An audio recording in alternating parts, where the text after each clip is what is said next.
आज से हम कराएंगे विज्ञान के प्रैक्टिस सेट, बढ़िया बढ़िया क्वेश्चन जो एग्ज़ाम में आते हैं आपके।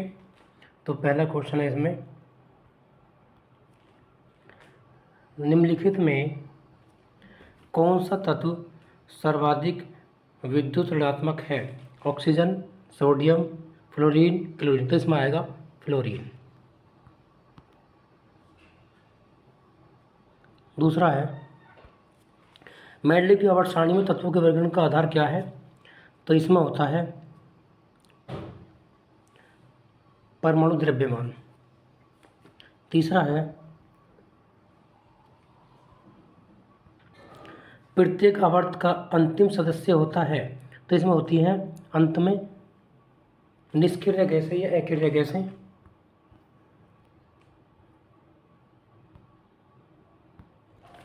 आधुनिक आवर्त सारणी के 17वें वर्ग का क्या कहा जाता है? तो इसे कहते हैं हम हैलोजन्स। आर्गन की खोज किसने की थी? तो ये की थी रैमजे ने।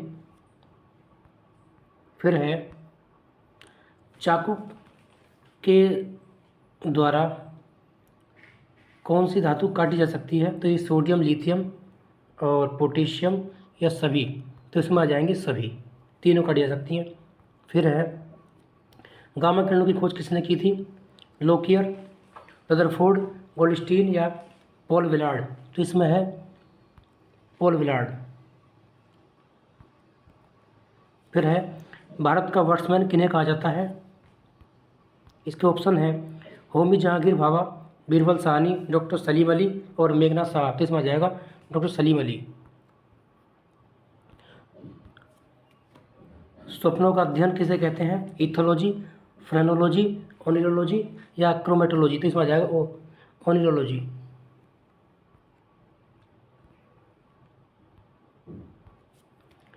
नेत्र रोग का चिकित्सक कहलाता है ऑप्थेल्मोलॉजिस्ट, बी। फिर है, नेशनल ब्रेन रिसर्च सेंटर कहाँ पर है? गुड़गांव में। क्वांटम सिद्धांत किसने दिया था? Mendeleev, madam Curie, Max Planck या रोंजन ने? तो ये दिया था मैक्स प्लांक ने। प्रथम हाइड्रोजन बम कब बनाया गया था? 1955, 1930, 1855 या 1952। तो ये बना था 1952 में। निम्नलिखित में किसकी वेधन क्षमता अधिक है? अल्फा किरणें, बीटा किरणें, गामा किरणें या न्यूट्रॉन की? तो इसमें आ जाएगा गामा किरणें। फिर है, वनस्पति तेलों से कृत्रिम घी बनाने में किस उत्प्रेरक का प्रयोग किया जाता है? प्लेटिनम चूर्ण, लोहा चूर्ण, निकिल चूर्ण या गर्म एल्यूमिना? तो इसमें करते हैं निकिल चूर्ण का प्रयोग। व्हीटस्टोन ब्रिज का व्यवहार किसे मापने में किया जाता है? तो इसे हम करते हैं पृथ्वी मापने में इसका उपयोग। फिर है, डीएनए की खोज किसने की थी? तो ये की थी वाटसन क्रिक ने। फिर है, डीडीटी की खोज किसने की थी? पिनमैन, जॉन ई सॉल्क या डॉक्टर पोलमुलर या जी डोमाक? तो ये की थी डॉक्टर पोलमुलर ने, डॉक्टर पॉल मुलर। फिर आता है, मलेरिया के कीटाणु की खोज किसने की थी? तो ये की थी रोनाल्ड रोस ने। भारी जल का सूत्र क्या है? D2O। विटामिन की खोज किसने की थी? फंक ने।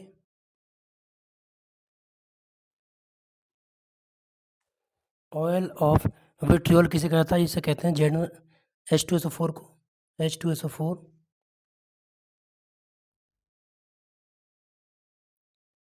पीतल, तांबा, जर्मन सिल्वर में कौन सबसे कम सब में पाया जाता है?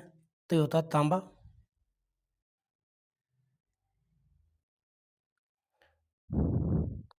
एक परमाणु द्रव्यमान को व्यक्त किया जाता है AMU में।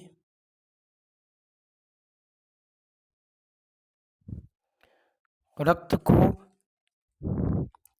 जमाने में कौन सा प्रोटीन उपयोग में आता है? तो ये आता है फाइब्रिनोजन,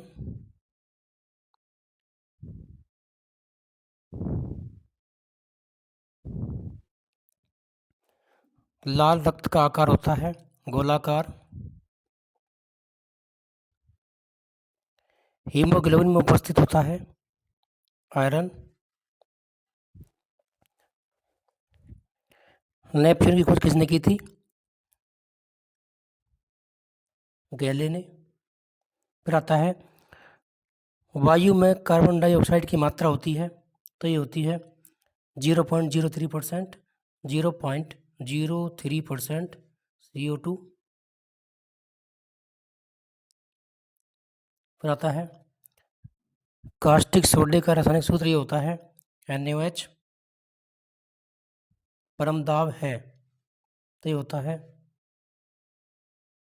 गेज दाब +1 बार। उत्तल दर्पण द्वारा बना प्रतिबिंब होता है काल्पनिक तथा सीधा। पनडुब्बी आधारित है आर्किमिडीज के सिद्धांत पर। प्रकाश तंतु किस सिद्धांत पर कार्य करता है? तो ये करता है पूर्ण आंतरिक परावर्तन। फिर आता है धूप के चश्मे की पावर होती है 0 डायोप्टर। पौधों में वाष्पोत्सर्जन की क्रिया किसमें होती है? तो ये होती है पत्तियों में।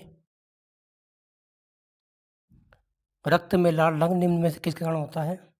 ये है प्लाज्मा, आरबीसी, हीमोग्लोबिन और डब्ल्यूबीसी। तो इसमें आ जाएगा हीमोग्लोबिन। शरीर में हीमोग्लोबिन का कार्य क्या है? ऑक्सीजन का परिवहन। ऑक्सीजन का परिवहन। हीमोग्लोबिन किसका महत्वपूर्ण घटक है? तो ये है आरबीसी का। हीमोग्लोबिन का कार्य है ऑक्सीजन ले जाना। निम्नलिखित में से किसकी सहायता से रक्त द्वारा ऑक्सीजन ले जाता है? तो ये होता है लोहित कोशिकाएं। फिर है मानव शरीर में भीतर खून निम्न में से किसकी उपस्थिति के कारण नहीं जमता? तो ये हिपरिन।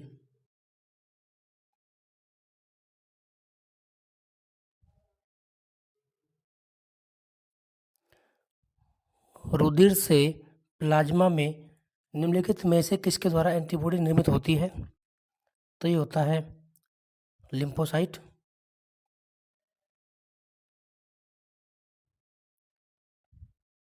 फिर आता है आरबीसी कहाँ उत्पन्न होते हैं?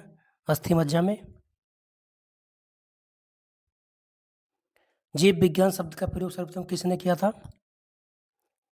लैमार्क तथा ट्रिविलियनस ने 1802 में। फिर आता है फादर ऑफ बायोलॉजी कौन है? तो ये है अरस्तु। चिकित्सा शास्त्र का जनक हिप्पोक्रेट्स। बोटनी शब्द की उत्पत्ति किस भाषा के शब्द से हुई है? तो यह फ्रेंच, लैटिन, पुर्तगाल या ग्रीक। तो ये हुई है ग्रीक के द्वारा, ग्रीक। फिर आता है फाइकोलॉजी में किसका अध्ययन किया जाता है? तो इसमें हम करते हैं सवालों का अध्ययन।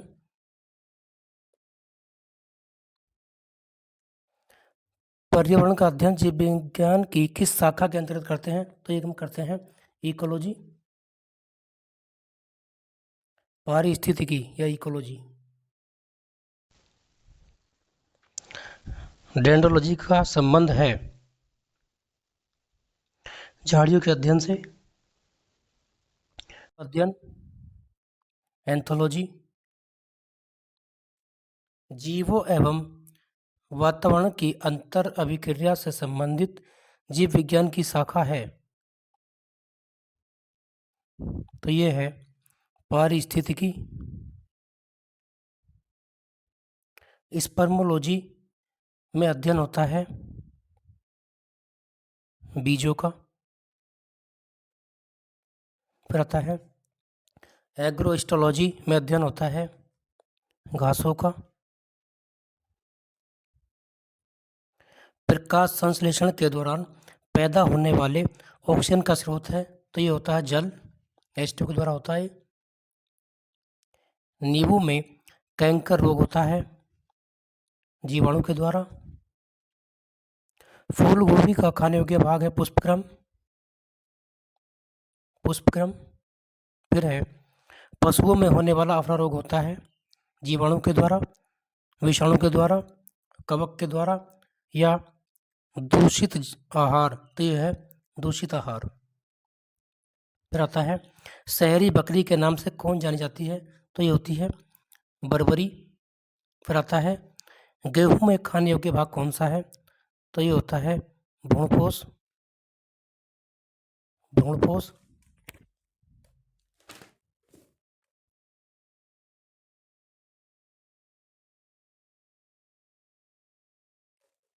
फिर आता है लीची का खाने योग्य भाग है एरिल, वेरी वेरी इंपॉर्टेंट है वाला क्वेश्चन।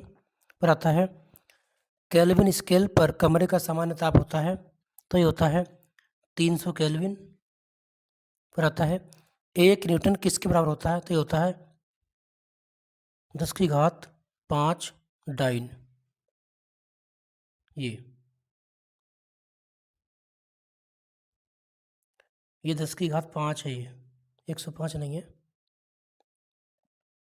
फिर आता है एमिनो अम्ल मिलते हैं स्टार्च में, तेल में, वसा में या प्रोटीन में, तो ये मिलते हैं प्रोटीनों में।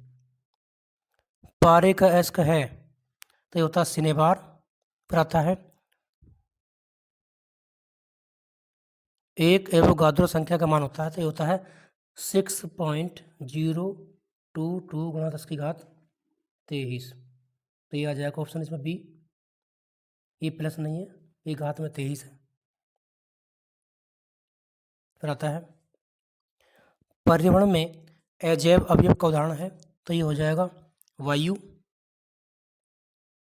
जीन बने होते हैं डीएनए के, वेरी वेरी इंपॉर्टेंट।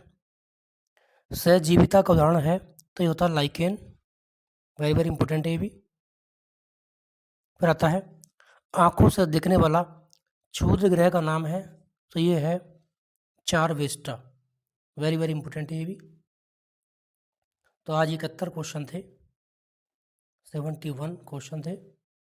मिलते हैं कल नई वीडियो के साथ।